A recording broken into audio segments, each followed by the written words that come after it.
Tú sabes que lo que más necesitamos para ser felices, para ser victoriosos, para ser prósperos en cualquier área de la vida, en la iglesia, en el trabajo, en la familia, en las relaciones humanas, con la esposa, con los hijos, con los compañeros, lo que más necesitamos para saber vivir es sabiduría.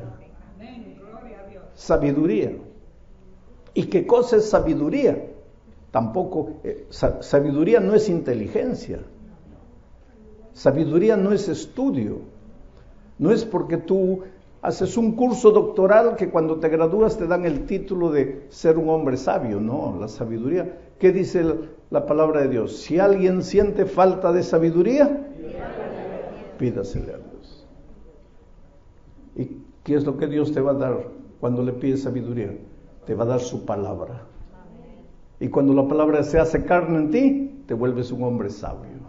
Cuando tú lees la Biblia, cuando tú lees la Biblia es como si tú estuvieras alimentando físicamente, comiendo la palabra de Dios, comiendo. Solo que algunos no la comen, la tragan. Y explico la diferencia. Comer es masticar. Dicen los médicos que para que la comida te haga bien tienes que masticar por lo menos 33 veces cada bocado. Un bocado, ahora 33 masticadas. Yo no sé cuántos cuentan, yo no, pero yo sé que la mayoría mete la comida 2, 3 masticadas y adentro. Y eso no hace bien, ¿Por qué tú crees que Dios nos dio saliva? No es para escupir a los enemigos. Dios nos dio saliva porque en la masticación la comida se mezcla con la saliva.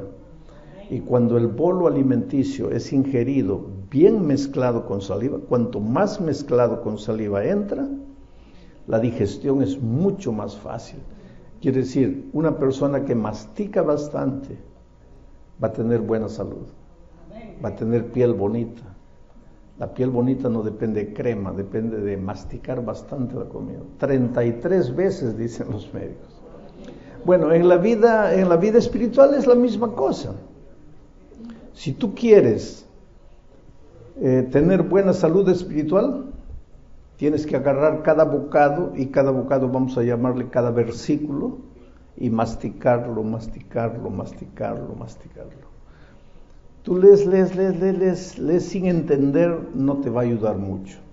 Pero si agarras cada versículo y tratas de masticarlo, eso te hace mucho provecho en la vida espiritual. Entonces vamos a tomar 2 versículos, que son 2 bocados de comida espiritual, y esta tarde vamos a masticarlos a esos 2 versículos, y nos va a hacer mucho provecho espiritual.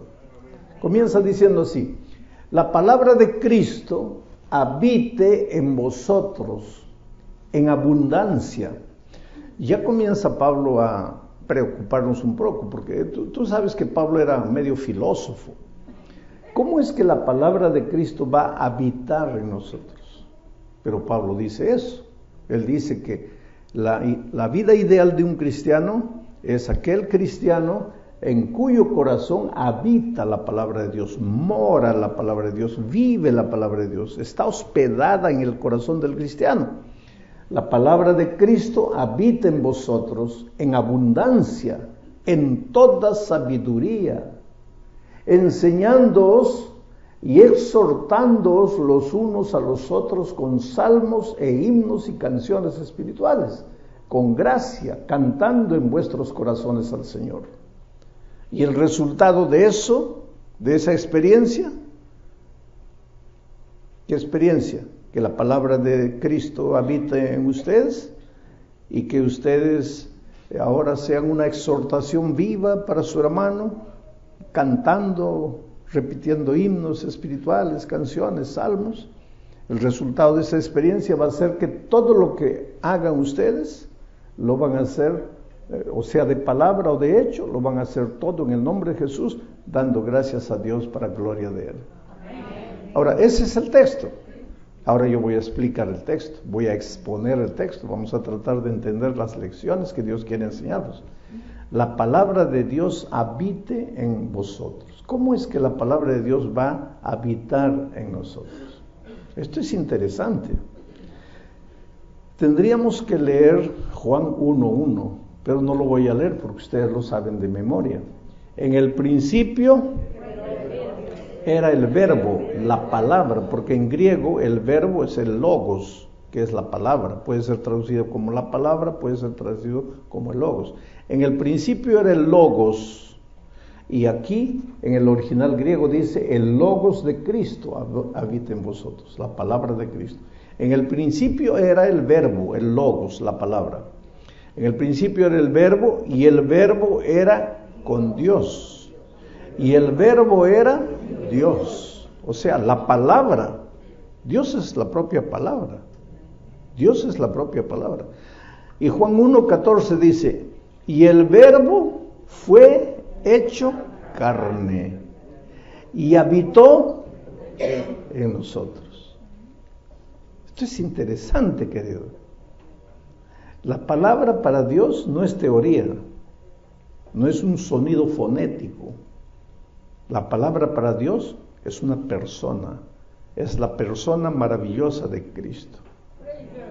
Y Cristo lo que más quiere es no vivir contigo, sino vivir en ti. Dios quiere vivir entre los seres humanos.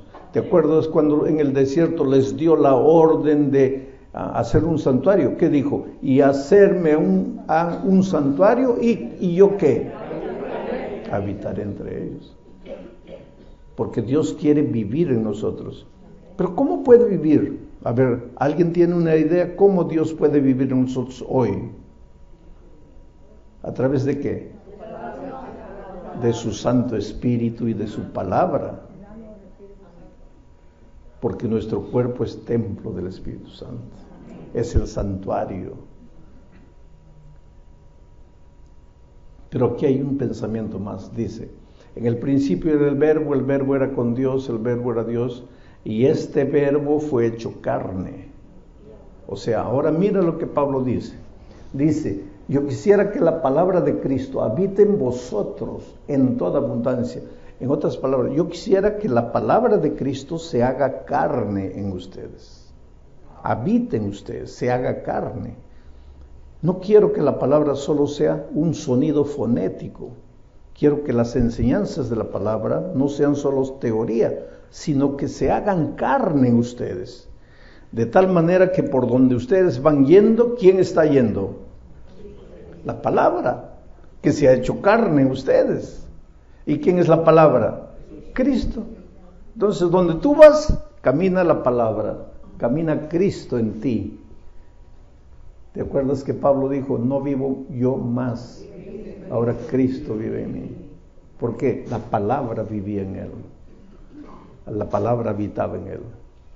Pero ¿qué sucede de acuerdo a Pablo? Cuando la palabra de Cristo habita en vosotros, en abundancia, en toda sabiduría, ¿qué va a pasar? Ustedes se van a enseñar y se van a exhortar los unos a los otros.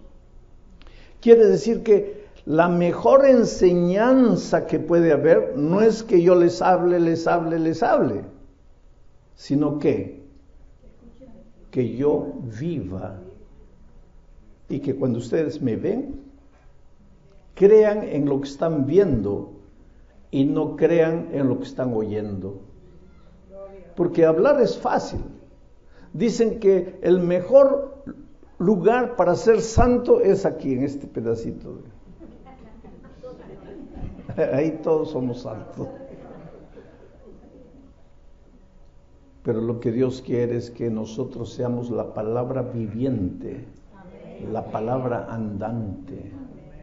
Y entonces que cuando tú me ves, mi vida te inspire, y mi vida te exhorte, y mi vida te enseñe. Eso es lo que Pablo está diciendo. Mira, la palabra de Cristo habita en vosotros en abundancia, en toda sabiduría, enseñándoos y exhortándoos los unos a los otros con la vida. con la vida, porque la palabra se ha hecho carne. La palabra no está solo escondida aquí, sino que ya entró en nosotros y ahora vivimos la palabra. Pero hay una palabra interesante aquí, la palabra sabiduría. Dice, la palabra de Cristo habita en vosotros en abundancia, en toda sabiduría. Tú sabes que lo que más necesitamos para ser felices, para ser victoriosos, para ser prósperos en cualquier área de la vida, en la iglesia, en el trabajo, en la familia, en las relaciones humanas, con la esposa, con los hijos, con los compañeros, lo que más necesitamos para saber vivir es sabiduría. Sabiduría. ¿Y qué cosa es sabiduría? Tampoco, sabiduría no es inteligencia, sabiduría no es estudio, no es porque tú haces un curso doctoral que cuando te gradúas te dan el título de ser un hombre sabio. No, la sabiduría, ¿qué dice la palabra de Dios? Si alguien siente falta de sabiduría, pídasele a Dios. ¿Y qué es lo que Dios te va a dar cuando le pides sabiduría? Te va a dar su palabra.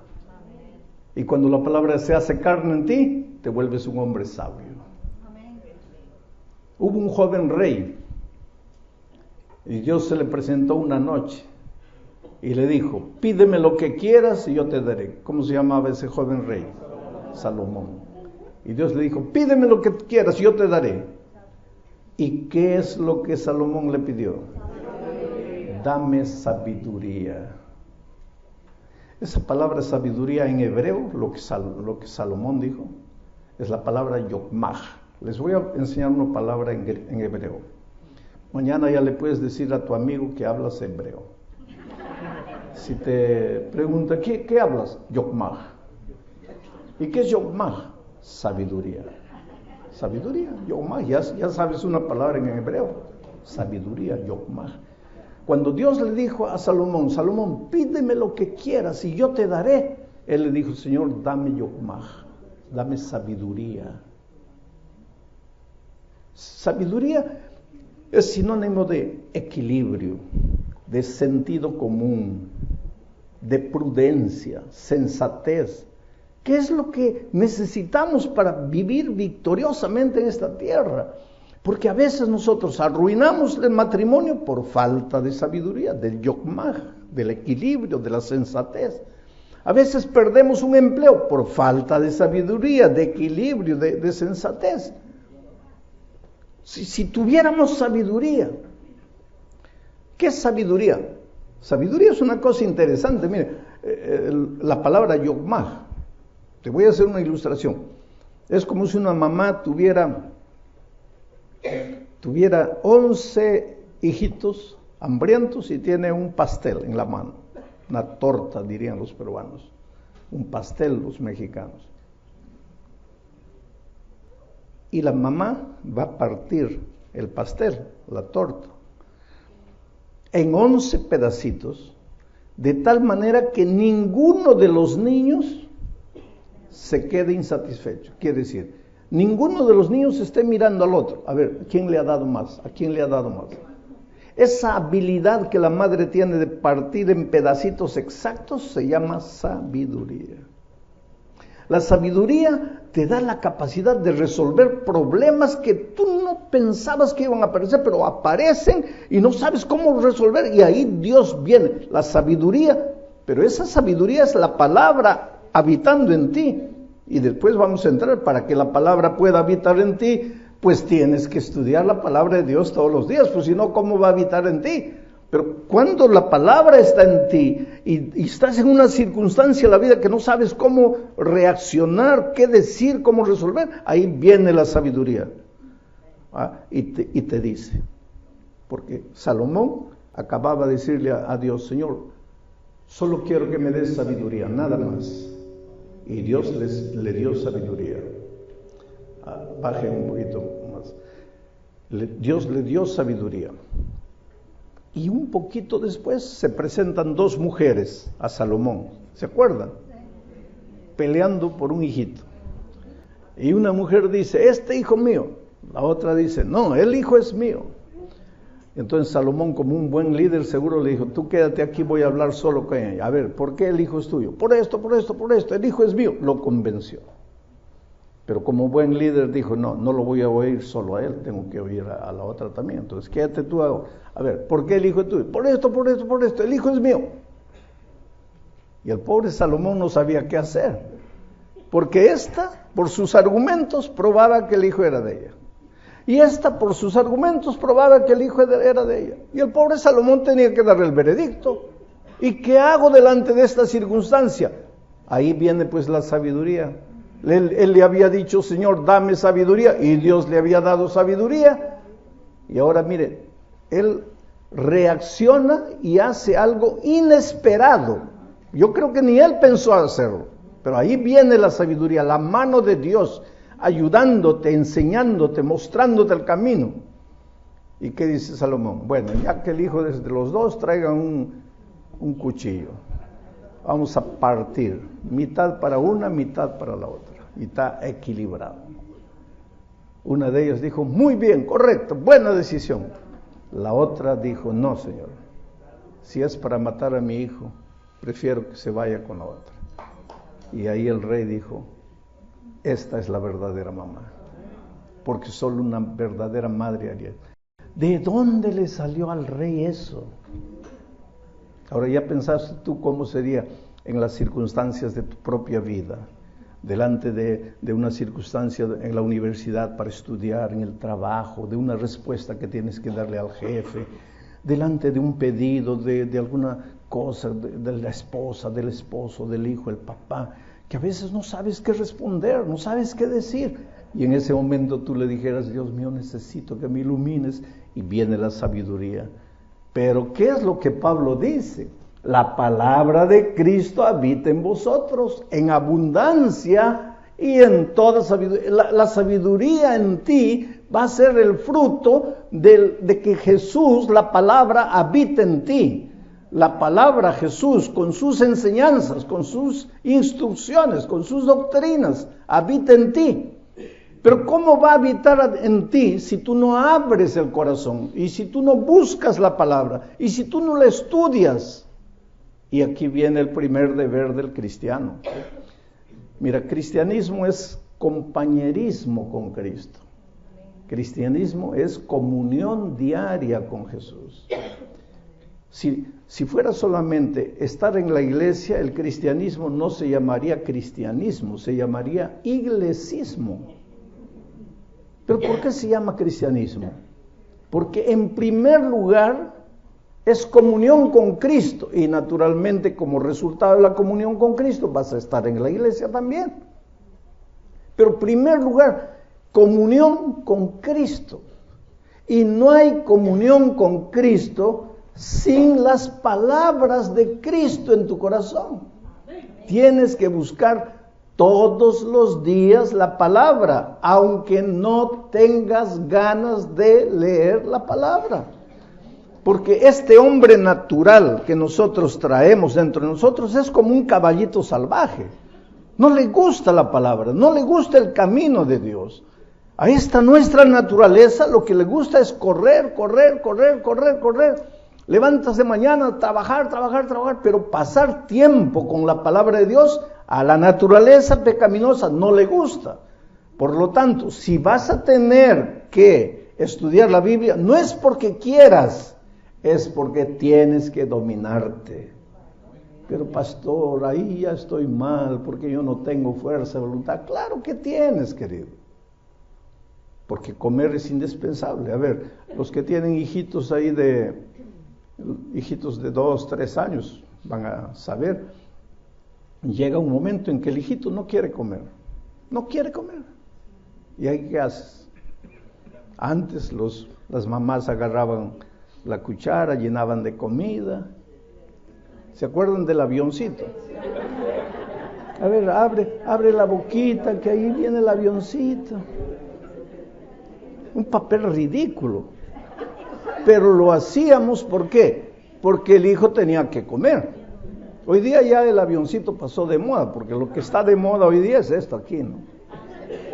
Le ponen una historita al niño, y ahí está el niño, ¿no? Y la mamá colocando la comida. El niño no sabe ni lo que come, va comiendo, pero él está preocupado aquí, ¿no?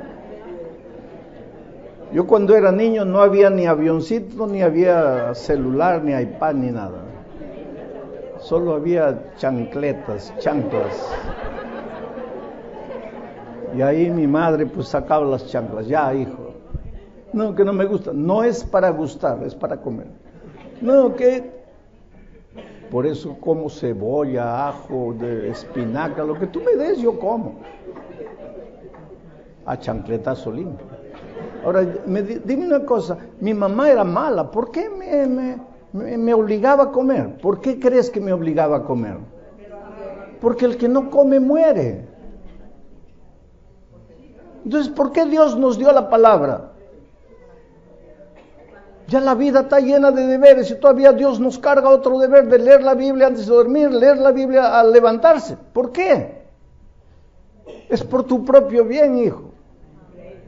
Ahora perdona la herejía que voy a decir. Lo único que le falta a Dios es sacar las chancletas. Y cuando llega la noche estás queriendo dormir ahí sin estudiar la palabra. Ya. Pues todos estaríamos espiritualmente robustos. Y si la palabra morase en nosotros, ¿qué pasaría? Delante de las circunstancias de la vida tendríamos sabiduría para tomar las decisiones. El problema es que no hacemos, no estudiamos la palabra. Y queremos que todo salga bien. En la hora en que tenemos que tomar decisiones, queremos tomar decisiones acertadas. Pero si no tenemos la palabra en nosotros, si no buscamos la palabra de Dios, hay que buscar la palabra de Dios. El otro día, un joven me dice, pero pastor, si yo estoy tan cansado, que he estudiado para el examen de mañana, estoy tan cansado, ¿para qué voy a leer la Biblia si no entiendo nada, pastor? No entiendo nada. Es que esta nuestra cabecita humana, pues propia de la naturaleza humana, entiende cualquier cosa, pero cuando se trata de la palabra de Dios, ahí se cierra, ya no entiende. Por eso necesitamos una mente espiritual para comprender la palabra, porque no es propio de la naturaleza entender las cosas espirituales. Entonces, este joven me dice, pero si estoy cansado, ¿para qué voy a leer la palabra? Léela. Pero si no entiendo, léela, aunque no entiendes, lee. ¿Pero de qué me sirve? Te voy a contar una historia. Una viejita iba a la iglesia, la única adventista en casa. Y cuando volvía, los nietos le preguntaban, a ver, abuela, ¿qué has aprendido hoy en la iglesia? Y la viejita pensaba y decía, sabe que no me acuerdo. Entonces el nieto mayor, que era el más burlón, le decía, pero abuela, entonces ¿para qué vas? Yo te digo que mejor quédate en la casa, pero tú me pides que te lleve, yo te llevo, te traigo, y no te acuerdas de nada. Y sábado tras sábado la misma cosa. Abuela, a ver, ¿qué has aprendido? Y la viejita pensaba, se esforzaba, pero no se acordaba.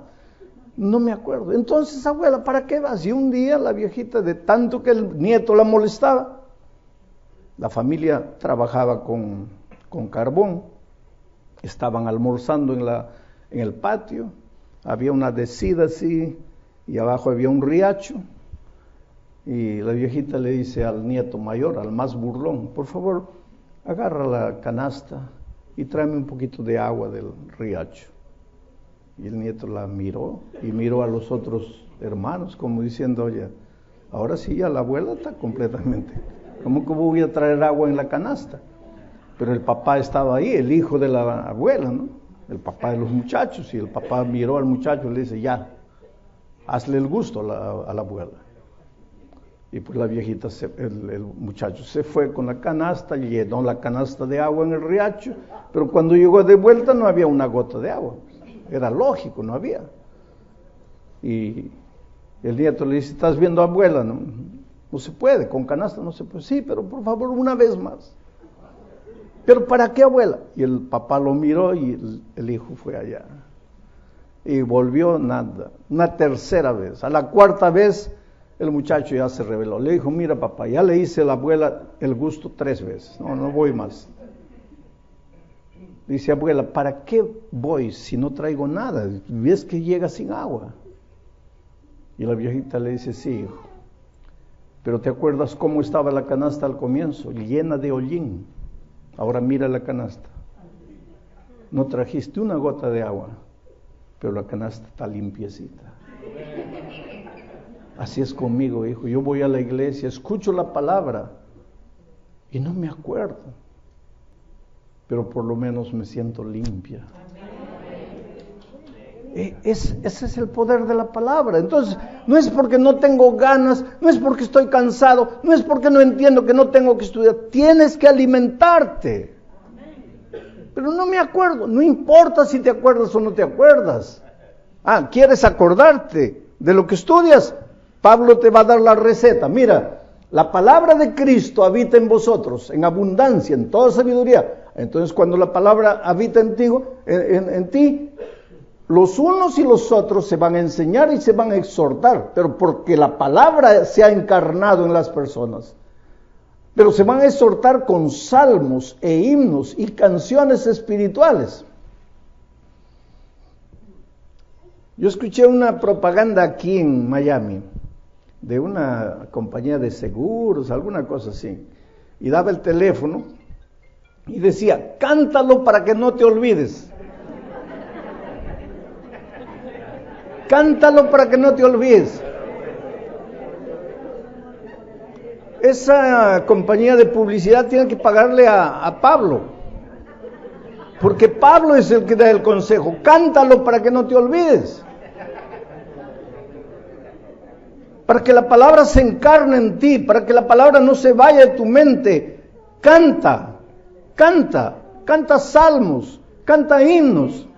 Cuando cantas, a la cruz de Cristo voy, pobre, débil, ciego soy. Eso se está encarnando en ti, porque hay una ley de la mente que dice así: la repetición constante de un mismo mensaje lleva inevitablemente a la acción. Esa es una ley de la mente, del aprendizaje. Voy a repetirlo. La repetición constante de un mismo mensaje lleva inevitablemente a la acción. Bueno, como la repetición constante de un mismo mensaje lleva inevitablemente a la acción, voy a repetirlo de nuevo. La repetición constante de un mismo mensaje lleva inevitablemente a la acción. Ustedes ya se lo están sabiendo. Y si comienzan a cantar eso, ya no se olvidan nunca. Y el diablo sabe de esa ley de la mente. Por eso en las canciones te repite, que te conocí una noche, que ya me fui a la cama contigo, que esto, que y te repite, porque sabe que la repetición constante del mismo mensaje te lleva inevitablemente a la acción. Ahora, si tú agarrases los conceptos bíblicos, los versículos de la Biblia, y los grabases, y los cantases, te va a llevar a la acción. Por eso Pablo dice, la palabra de Cristo habita en vosotros en abundancia, en toda sabiduría, enseñándoos y exhortándoos los unos a los otros con salmos e himnos y canciones espirituales, con gracia, porque hay que cantar con gracia, cantando en vuestros corazones al Señor. Pues por donde vas estás cantando en tu corazón. ¿Y cuál es el resultado? Pues el resultado es que todo lo que harás, sea de palabra o de hecho, va a ser hecho en el nombre de Jesucristo para gloria de Dios, dando gracias a Dios. Esa es la vida linda y maravillosa que todos queremos. Si vienes y dices, pastor, tengo un problema espiritual, tengo una tentación que no puedo vencer, agarra un salmo, un versículo de la Biblia, aunque no eres músico, ponle música, repítelo cantando, y cuando llega la tentación, canta, y la promesa viene. Y de tanto repetir la palabra habita en ti. Y en la hora del dilema, te da sabiduría. Y tu vida se vuelve una vida de inspiración, porque tu vida es una enseñanza para el hermano, una exhortación para el hermano. Tu vida cambia por completo. El otro día yo recibí un email interesante, extraño, de una persona que nunca había visto, no conocía. Y él contaba una historia triste en ese email. Su esposa era adventista. Digo era porque infelizmente ella ya no vive. un hombre duro, un hombre de mucho dinero. Generalmente, el dinero puede ser una bendición, puede ser la mayor bendición, pero el dinero también puede ser una maldición. Cuando no tienes a Dios, cuando el dinero se vuelve tu Dios, tú te vuelves malo. Porque la lógica te dice, si tengo dinero, ¿para qué Dios? Dios se transforma en tu dinero. Y eso es lo que pasó con este hombre. Se volvió malo, la esposa se convirtió, él no quiso saber nada de Jesús. Y comenzó la vía crucis de ella. Tenía 2 hijitos adolescentes ya. Él la maltrataba emocionalmente, psicológicamente, la presionaba, se reía, se burlaba de la fe de ella. Yo no sé si esta noche estoy predicando a una hermana que el esposo no es cristiano y tal vez tú entiendas la presión sobre ella. A veces se enojaba, en fin. No quería saber nada de la iglesia. Los hijitos iban creciendo. Un día ella le dijo, mira, ya nuestros hijitos están grandes, necesitan un referencial en la vida. ¿Por qué no vas a la iglesia conmigo? No quiero saber nada. Cuando los hijitos decidieron bautizarse, ellos fueron, papito, hoy es nuestro bautismo, quisiéramos que vayas. No quiso ir. Hombre malo. Y un día la agredió físicamente, porque era 11 de la noche y la señora estaba en el computador escuchando un sermón mío en YouTube. Y él agarró el computador, lo tiró al suelo y la agredió físicamente. Poco tiempo después, en un paseo que la iglesia organizó, un campestre, fueron por ahí al campo. Sábado en la noche ella regresaba con los hijitos. Llovía, la pista estaba resbaladiza. Perdió el control del carro, ella cayó a un abismo. Murió incendiada, el carro se incendió, murió ella, los niños se hicieron carbón. Ahora imaginen la reacción de este hombre. Fue a la iglesia, amenazó con procesar a la iglesia, gritó al pastor, agredió a los hermanos, iba a la puerta de la iglesia, insultaba, agredía. Él reaccionó de una manera violenta delante de la tragedia. Y ahí en la puerta gritaba, ¿qué Dios es ese? ¿A qué Dios sirve? Un Dios salvaje, un Dios cruel. Si tenía que matarme, que me mate a mí, no a mi esposa, a mis hijos inocentes, no hicieron nada y papá. Después de unos tiempos, él entró en una fase depresiva. Lloraba y nadie lo consolaba y no tenía razón para llorar, simplemente lloraba. Y después se sintió mal físicamente, dolores, fue al médico, le hicieron una batería de exámenes y el médico le dice, mira, tengo una noticia triste. Un cáncer ha tomado completamente tu cuerpo. Este no es un cáncer de ahora, ya es un cáncer y tú no te has hecho el control médico, pero en este momento tu cuerpo está completamente, el cáncer se ha esparcido, ya no te puedo decir que vas a salir de esta situación. Estás condenado a muerte. Ahora él entró en una tercera fase de indiferencia con la vida, indiferencia con la empresa. Dejó de ir a la empresa, ya los empleados no sabían qué hacer, trabajaban solos y él no quería saber nada de nada. Y en esa fase, esperando la muerte, pues una noche levantó los ojos y comenzó a acordarse de la vida con la esposa y con los hijos, cuando ella le suplicaba que la acompañara a la iglesia, cuando los hijos se bautizaron y le dijeron, papito, hoy es especial para nosotros, ven con nosotros, y él no quiso.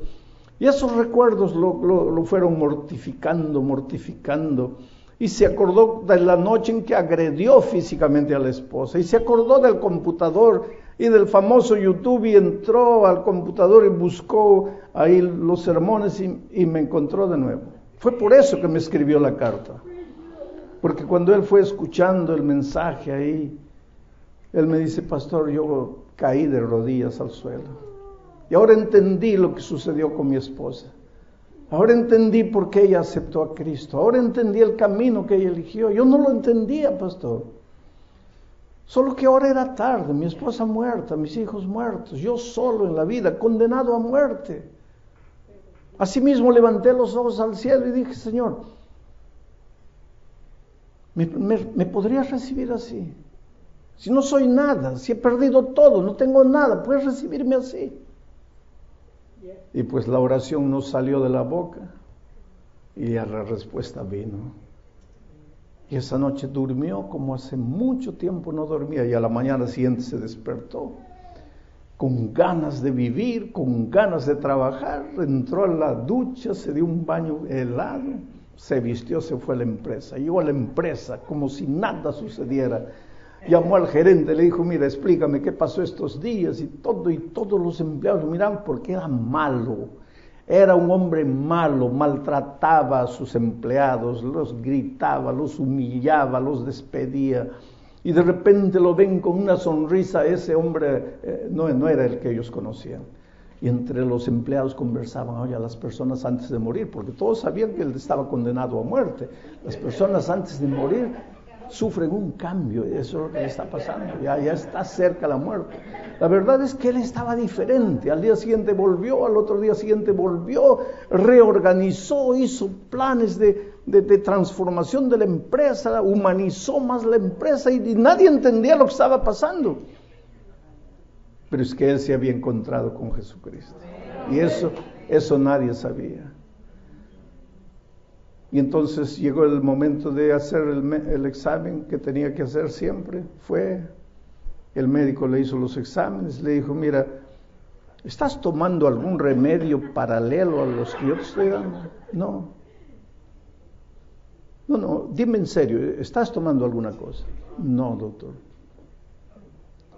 Y yo quiero decirle algo más: ni estoy tomando más los remedios, porque yo, pues ya, ¿qué esperanza tengo? ¿Para qué? El médico le dijo: mira, te voy a dar otros exámenes que necesitas hacer con la mayor urgencia. Trajo los exámenes, el médico le dijo: mira, algo está sucediendo contigo y no entiendo. Te voy a pedir que procures otro hospital, otro médico, otro especialista, hagas otros exámenes, porque no quiero darte mi opinión sin ver otros resultados y otra opinión profesional. Y él fue a otro lugar, hizo otra batería de exámenes, volvió. Y el médico le dijo: mira, de acuerdo con lo que yo tengo aquí en la mano, tú nunca tuviste cáncer. Y él me escribió la carta y me dice: pastor, estoy sano.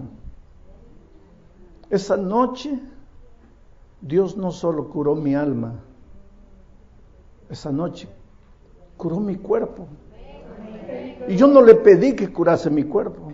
Yo solo le pedí: Señor, perdóname por lo que hice, perdóname por la manera como traté a mi esposa, a mi hijo.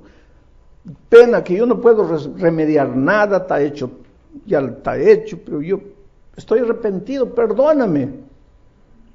Yo no le pedí que me cure del cuerpo y Él me curó.